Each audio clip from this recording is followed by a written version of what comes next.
So নিজেকে দলের MP মনে করেন নাকি জনগণের এমপি মনে করেন? দোনোটা।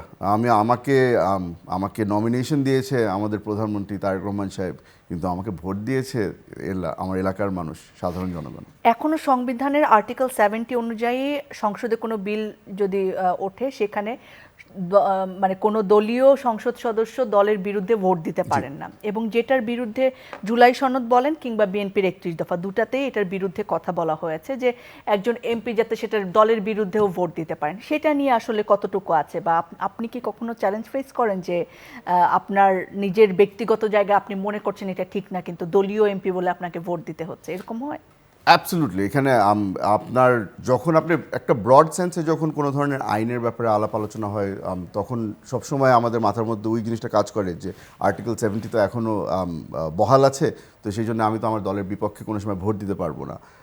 এখন পর্যন্ত যেই জিনিসটা আমরা ফেস করেছি, আপনাকে খোলামেলায় বলতে পারি যে দু একটা ইস্যুতে আমার দ্বিমত ছিল।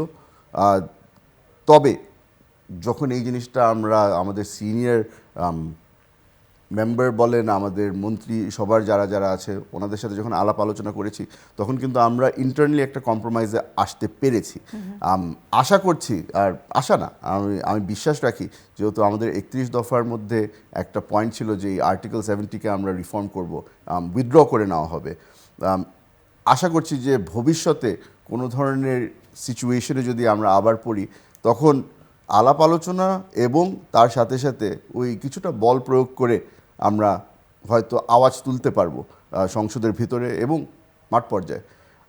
আমি এমন একটা দলে আছি যেখানে এই ভয়েসটা রেইজ করার প্ল্যাটফর্ম আমাদেরকে আমাদের দলীয় প্রধান এবং আমার প্রধানমন্ত্রী তৈরি করে দিয়েছে।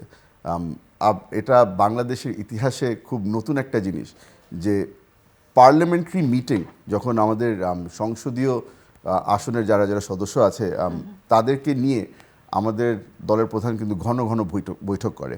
তো এই জিনিসগুলোই কিন্তু ওই প্ল্যাটফর্মটা আমাদের জন্য তৈরি করে দেওয়া হয়েছে যে আপনারা কি মনে করছেন, আমরা ইন্টারনালি যদি একটা ডিসকাশন করে রিজলভ করে নিতে পারি, তাহলে আমাদের সকলের জন্য ভালো হয়।